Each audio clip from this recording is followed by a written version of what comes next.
It's unacceptable that the governments, both federal and provincial, don't do their job to change the reality for our women, girls, and two-spirit people. We shouldn't be here saying the same things over and over, year after year.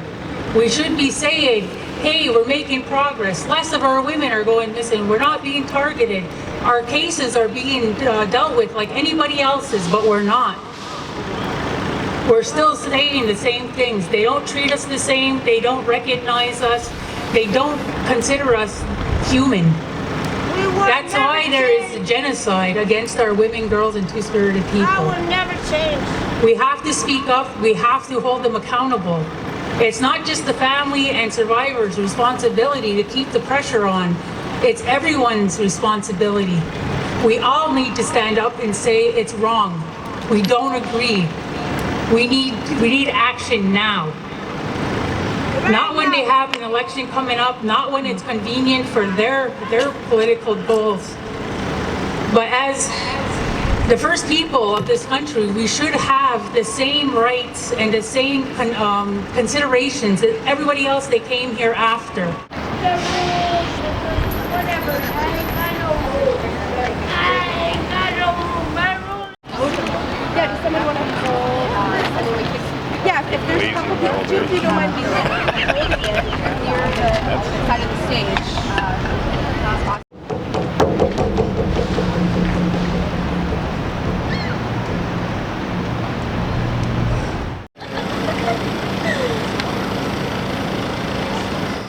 Thank you everyone for bringing the banners and the signs and the art and your beautiful selves. We're going to get started today. We've got a number of amazing speakers and we've lit the sacred fire. And I'd like to invite our first speakers up to welcome you all and to kick off this beautiful event.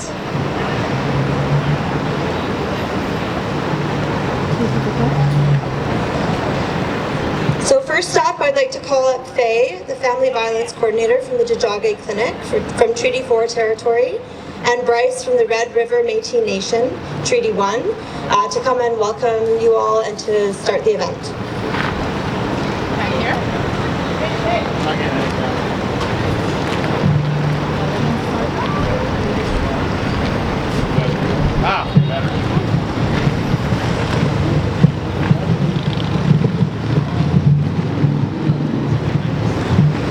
Bonjour. So we've started that sacred fire, and we offered our tobacco for all the murdered and missing women, Indigenous women. I'm going to sing the grandmother song. It's in Cree.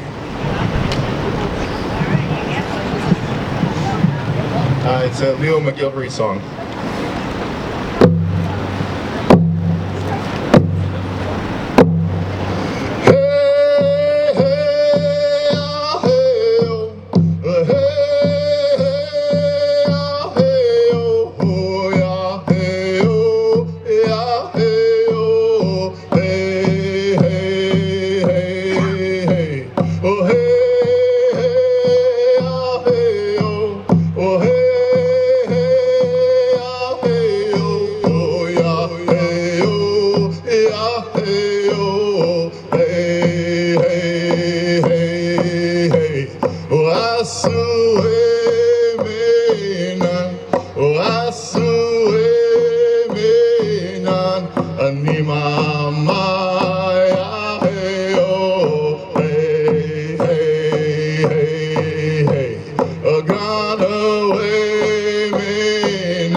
Bonjour, hi, Anin.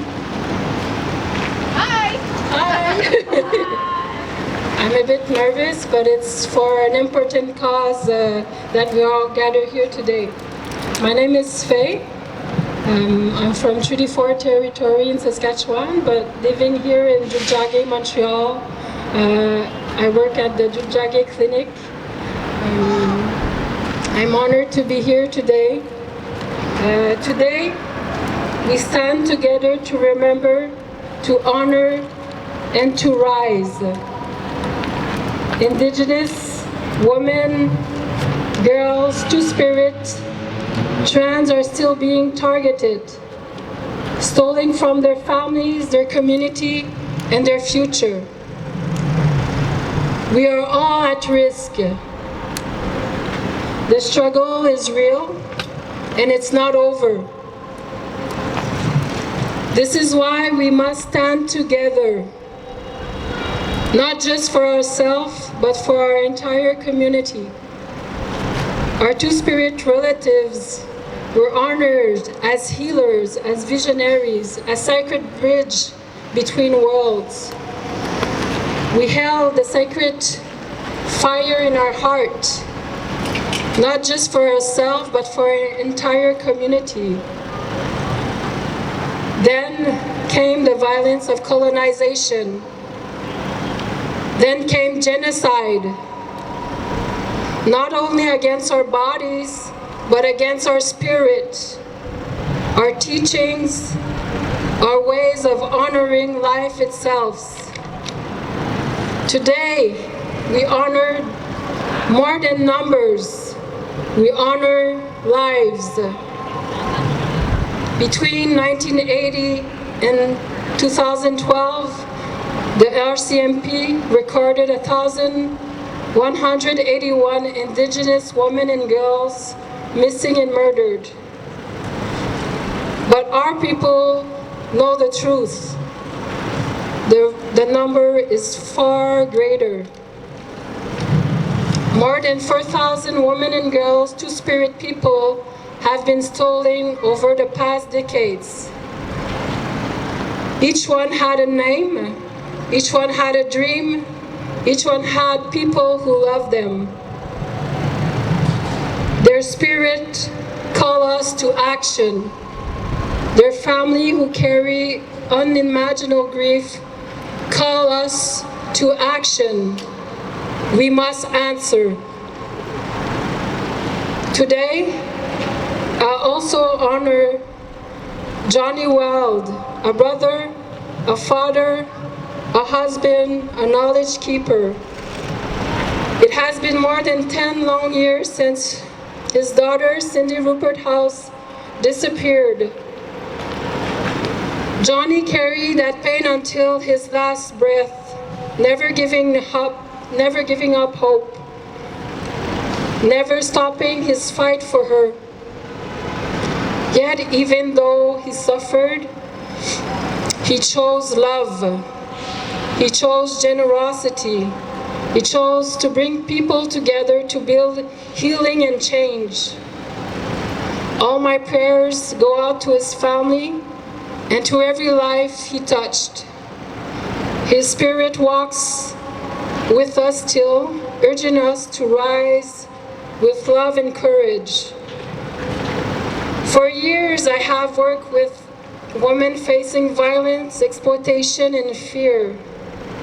Too many are still afraid to speak, too afraid to hope. When a prison cell feels safer than the streets, we know the world has lost its way. As a mother, awareness helped me shield myself. But even then, my own daughter was targeted.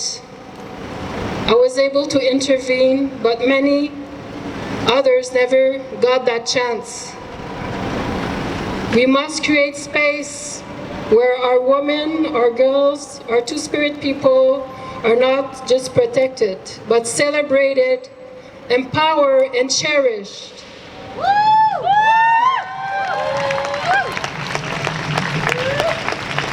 We must return to the way of our ancestors, where women are sacred, where two-spirit people are honored, where community means we do not let each other fall.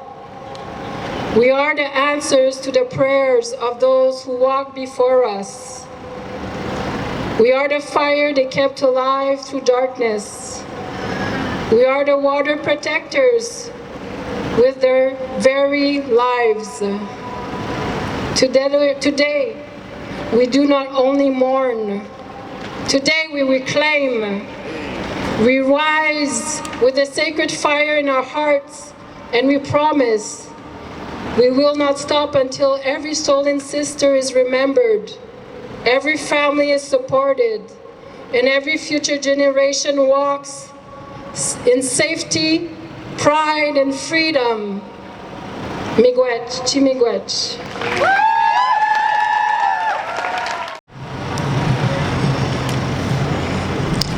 Coucou tout le monde, Nin Joliane, Nin Anishtabikui, Nin Two-Spirit.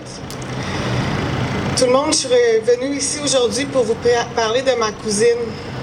Ma cousine qu'on a retrouvée à l'âge de 20 ans, le jour de son anniversaire. On l'a retrouvée sur le bord de la route 117 à l'entrée de Val d'Or, Jenny Pukashish. Donc je suis venue l'honorer aujourd'hui.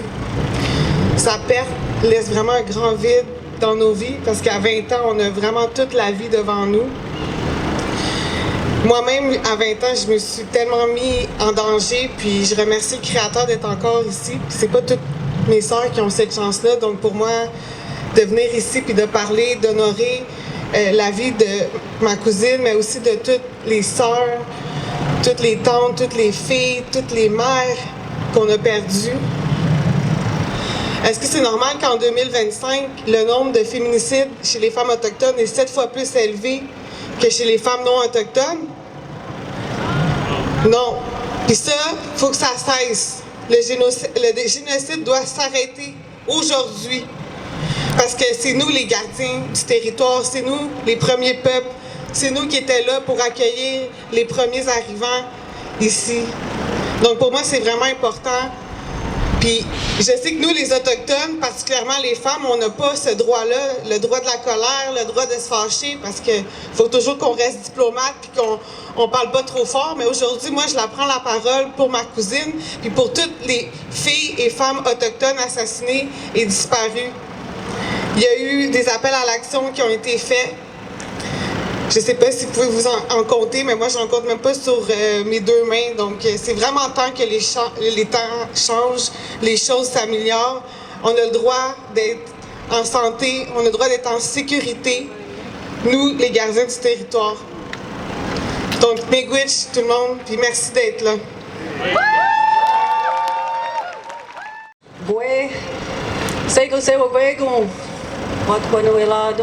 Welcome, my name is Cheryl McDonald, and I'm glad to be here tonight.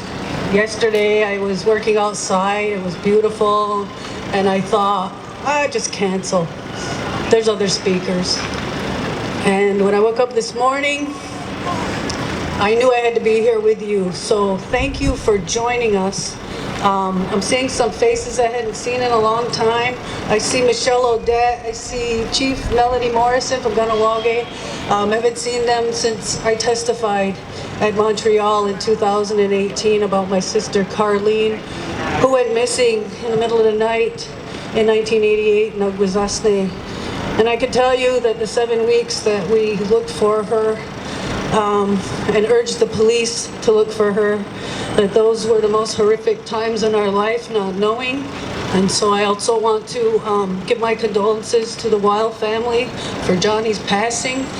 He, like me and his wife Joan, are families representing the mapping project, which is being funded by the Réseau, the ISHQ Women's Shelter and the Native Women's Association of Montreal, and we're family members sitting to hope that one day families will come forward and share information about their family member. My sister Carlene, her body was found, but there wasn't anything left to really determine other than hypothermia, that is what she died from. But I can tell you she was a woman who lived with violence. We were girls who grew up with violence. I testified that violence was at home when there was alcohol, when there was disagreements late at night. My parents were great parents who provided for us off reserve in the United States where they raised us. And so I made it back to Jogge, I made it back to Montreal, but Carlene only made it as far as WG2ST, and she left behind 3 children. And she lost a son 2 years ago. And so the hole that an Indigenous woman leaves in her family is enormous, and it's deep and it's dark and it's lonely. It's a lonely place to live because moments in my life with my husband and my children and my other siblings and my nieces and nephews, there's always this dark cloud of not knowing.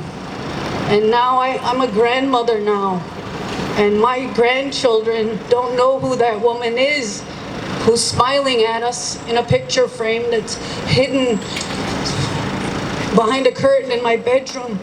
That's how painful it is to lose someone under suspicious circumstances when the professionals are telling you she'll be back, and we knew she was depressed and sad. And so when they found her body in the woods and removed her skeletal remains and left her hair, I talked about seeing that, smelling that, and trying to forget that.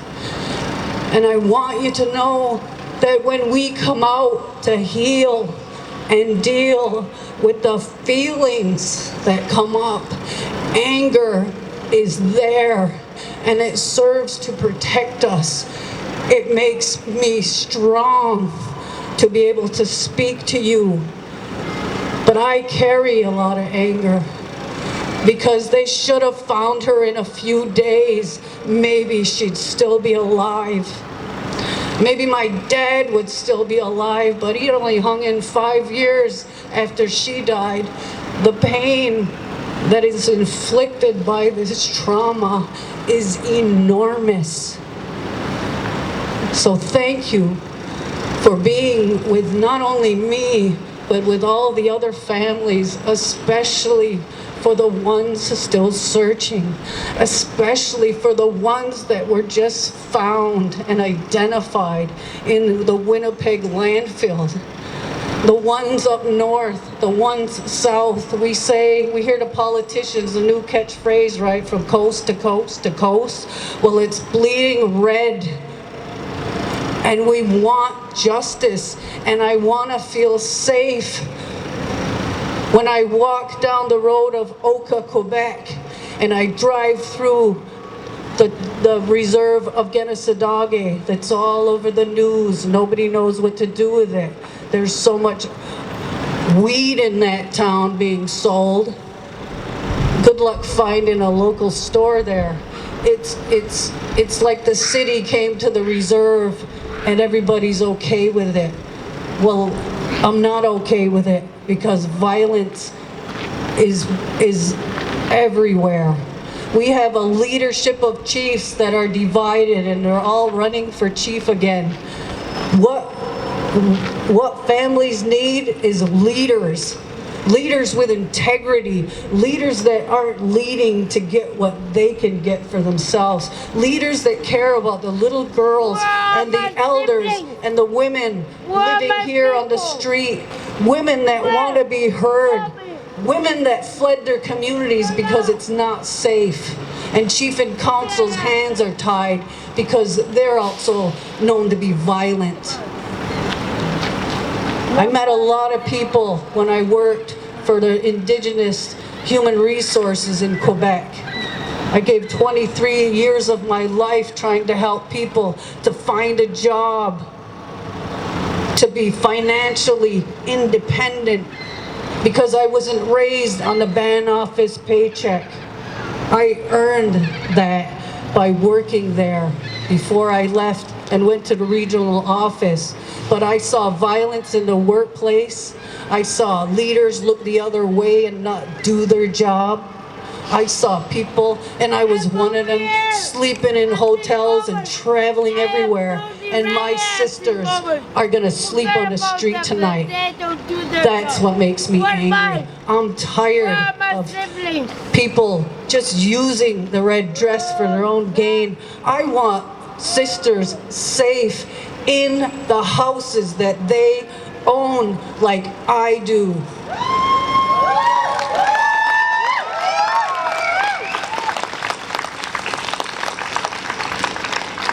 And I have to come here to Montreal because my chiefs in my community, they don't want to know me, because when you speak the truth, they call you crazy. And trust me, ask people, hey, you know Cheryl McDonald from Genesadage? Ask them. And when they say nothing, that'll be your answer, because I don't bury deceit. I face it head on. And if I ever had an enemy, they respect me now. I'm not playing office anymore, people. I'm living with you at the grassroots, and I see where the money that comes up at the top row in government just rolls down like a gumball and nothing comes out. And that's what our brothers and sisters here in the city gotta tolerate when these skyscrapers replace a hospital. They're not making houses for us. They like it that we're broken. We need to be strong. And I'll just close my speech in saying that no one can give you healing. Healing comes when you're alone with yourself, like we all were with COVID, when we all had to be locked up. Didn't it kind of show us what our life was? Every one of you tonight, do that for yourself. Look at what your life is. Because I stopped working 10 years ago and I didn't leave for another job. I left to get away from the environment that was telling me to just look the other way. I'm sorry, but I want my people to have integrity if they want to run for chief, if they want my vote. But number one, if they want my respect, I want to see their dignity. And I want to see change here with women like Nekasette, who I've known for over 30 years. And she's still here because she cares. When she's not here, who's going to care as much as her? I wonder, because I see her on the news, and I want to get in my car and I want to come down here, and then I'm like, wait a minute, I don't work anymore.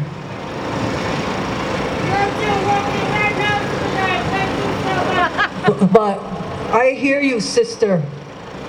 I wish you could have a home like me where you wake up and you go to bed and it's safe and no one can come in there and disturb your peace. You're protected. You have rights. See, the homeless don't have any rights. And that's got to change. So we got a new leader. He's gone to Washington to go see Trump. You know, in 2017, when Trump first got elected, I went with a busload of women to Washington, D.C. And we need to stand together as women again. I want to thank all the men that came out with women or on your own to be here and to hear, because you know what? We're all life givers. And we're more powerful than any man-made power on this earth. And so all these little girls, they're going to grow up safe because we're all going to be watching out for them. They're learning things that we didn't get to learn about as kids. We couldn't even ask questions as kids. But we saw violence. We saw abuse. But I don't see that anymore because I removed myself from those places that I can't change. I'm not running for chief.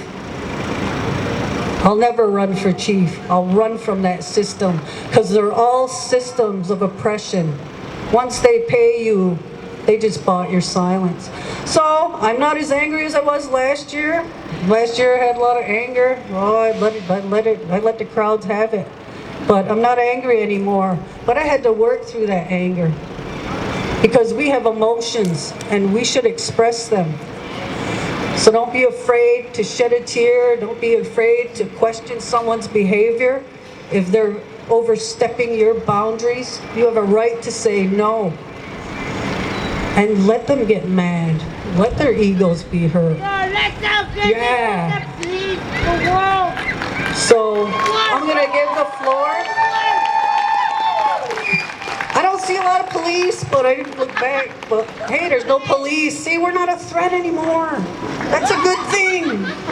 So thank you for all you young people too for holding the signs and people coming up and remembering me, you know, when I'm home in my yard. You know, there's no place else I want to be, you know. I'm home, finally. The home I dreamt of as a kid. My home. I live in it. I own it. And nobody's going to take it from me. Woo! Ay, ay, ay, ay, ay.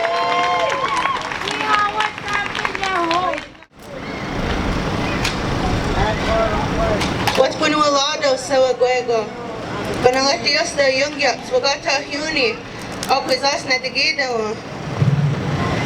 here today in honor of all of our missing and our murdered, and I'm so honored to have been invited here to speak some words from my heart. First, I want to acknowledge the weight of this topic. It's important that we honor ourselves and we tend to our spirits. So at any time, if somebody is struggling, I encourage you to see us, to smudge, to lean on our medicines, to reach out to the organizers for support. Next, I'd like to share some words to help us bring our minds together. MMIW refers to the ongoing crisis of violence against Indigenous peoples, especially our women, our girls, and our Two-Spirit.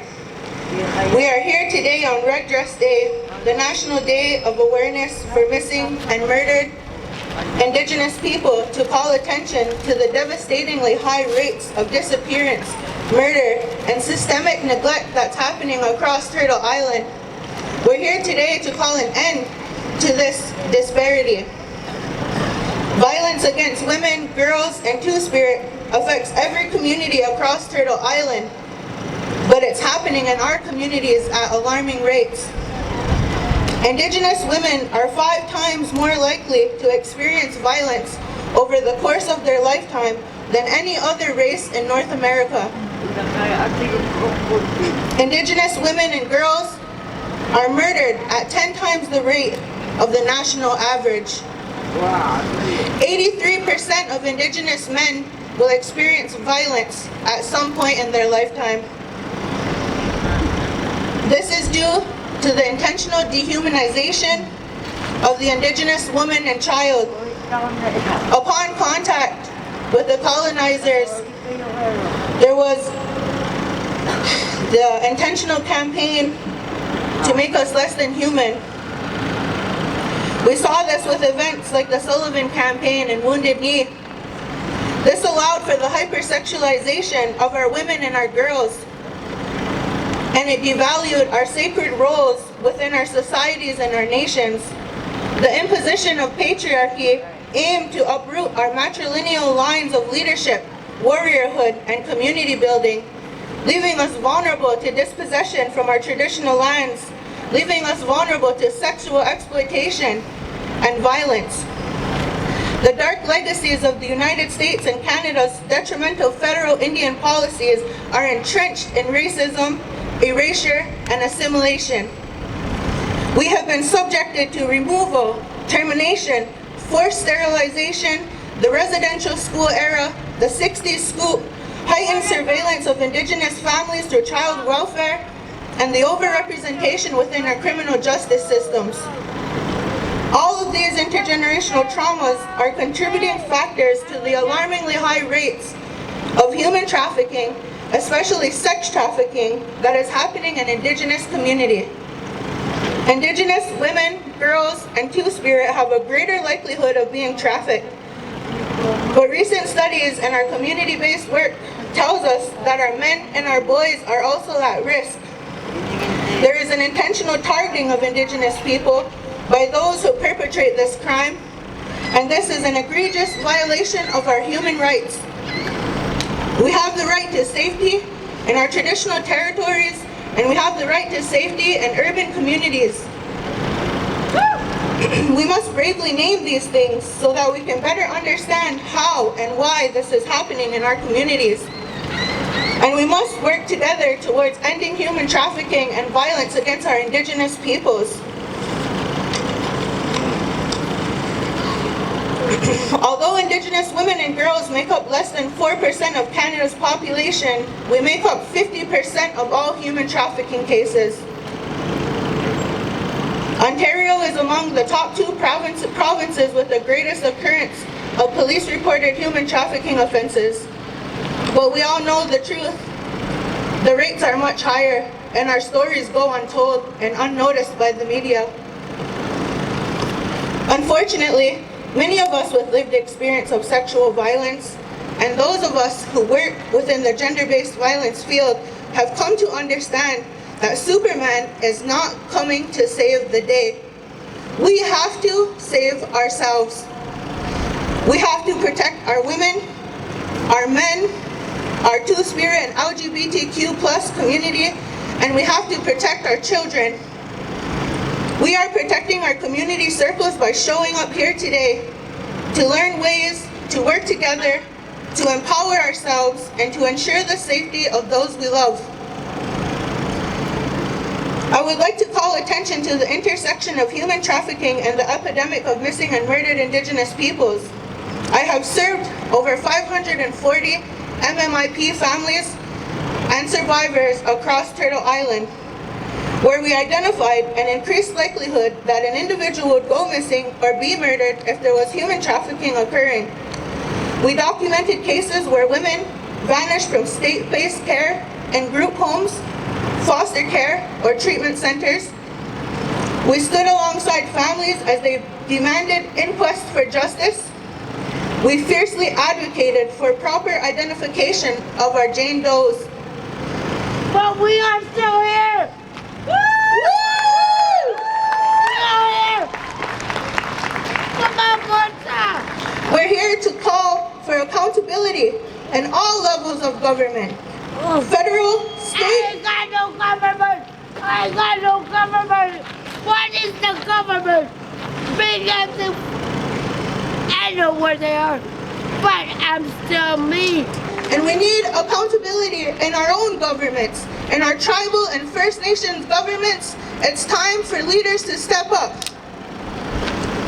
We documented traffickers who were both known by and strangers to their victims, including abusive partners, pimps, and visitors from outside the community living in land camps, paid for by the natural resource extraction industry, That's what the government. which draws the link between violence against Yunki-Nistaha Ahunja, our Mother Earth, and Indigenous people.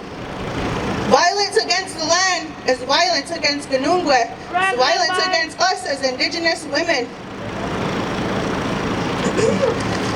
We will not rest until these missing and murdered are brought home to our community circles. We will not stop saying their names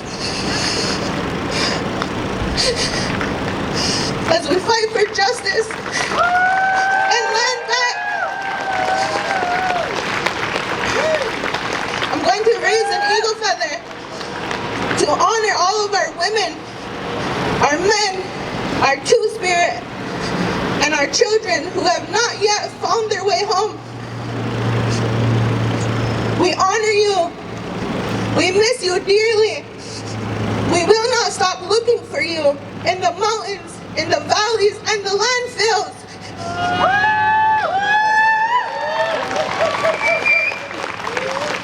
We love you. We pray our Mother holds you gently as you wait to be found.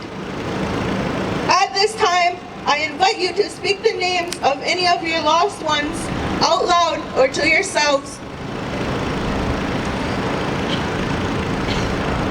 Emily Pike, 14 years old, San Carlos Apache tribe. We will take a moment of silence and send good medicine to all these relatives and ask that Sungway and Dizzle keep them safe and guide them home.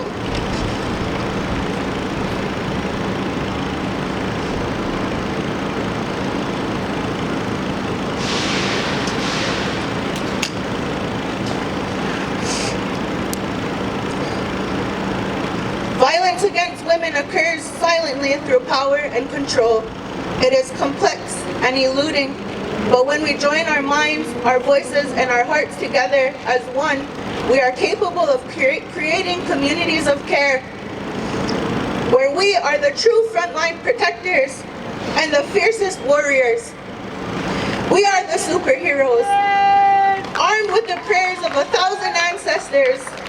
So thank you all for taking the time to be here today and for being a part of this important work.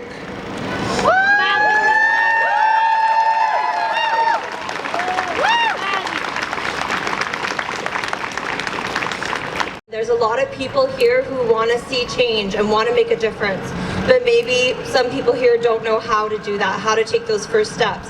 But thankfully, all of that hard work has been done by Indigenous leaders, and there are so many guiding documents and action plans, especially the 231 calls to justice of the National Inquiry, of which only 2 have been fulfilled. Every one of us has a responsibility to make sure that those calls move forward.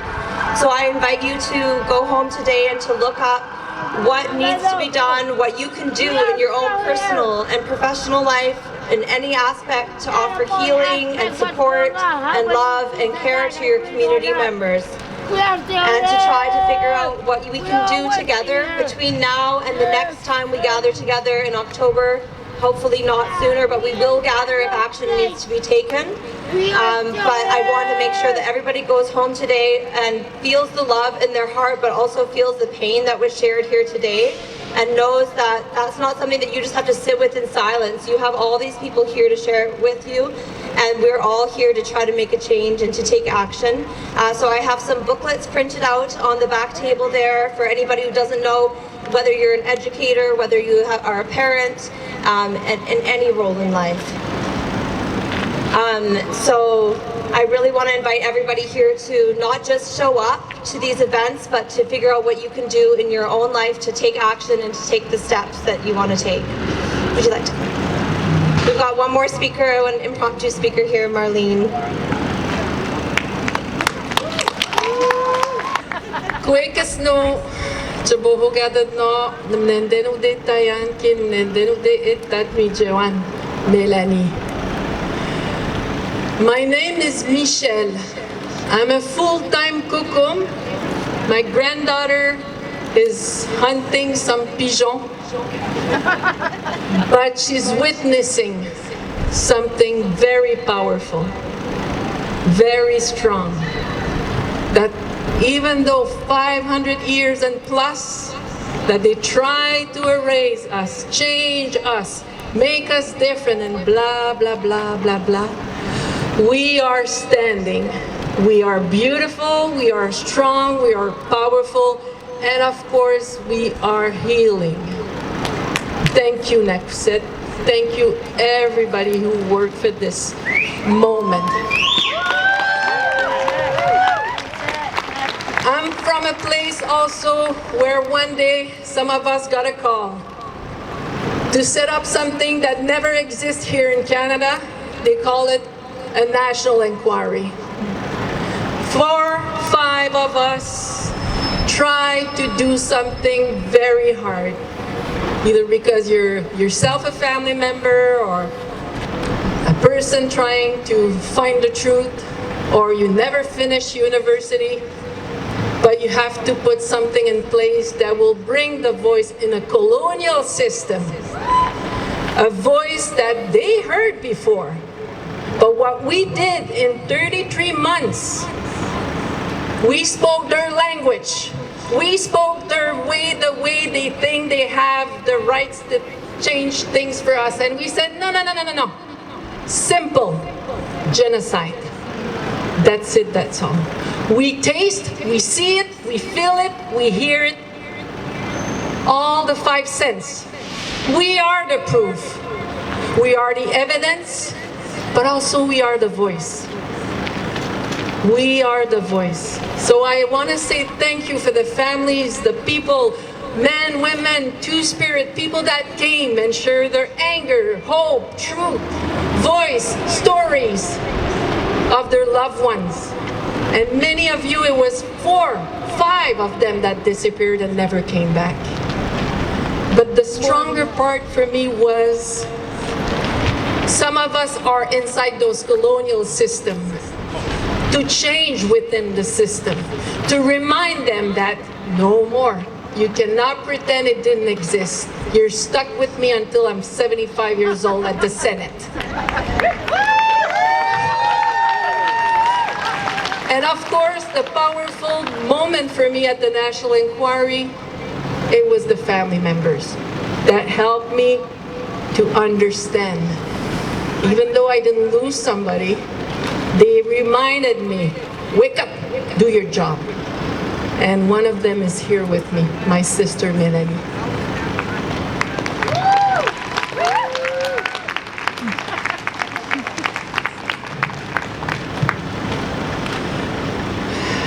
Sego, bonjour, hello. Thank you everyone for coming out and showing support for a very important issue that's affecting so many across Canada.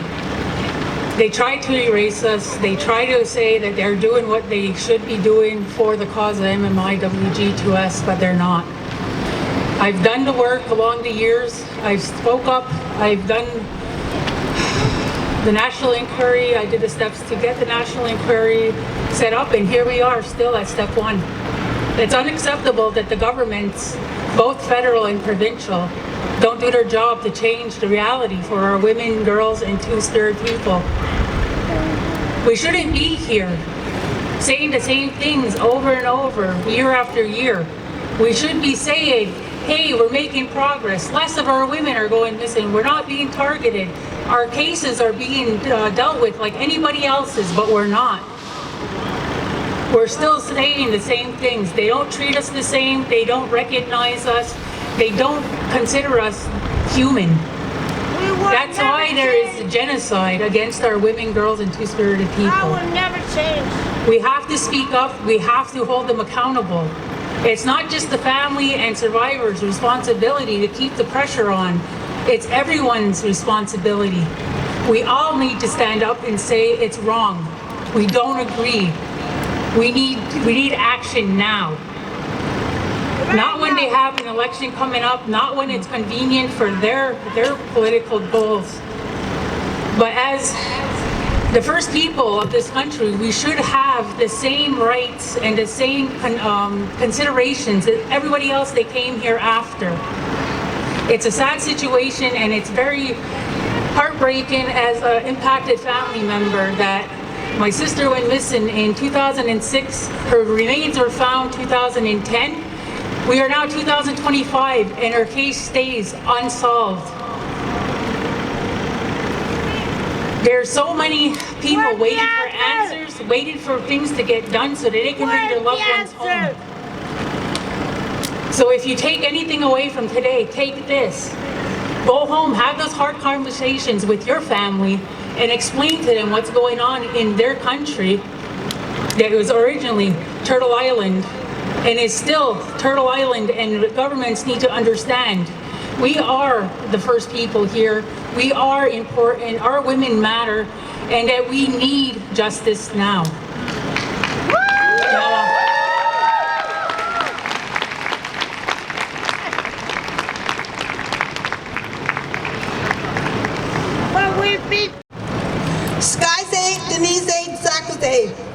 Ladies and gentlemen, and distinguished guests, my name is Marlene Hale, and I am from the Wet'suwet'en Nation. Let's give it to my nation of the Wet'suwet'en.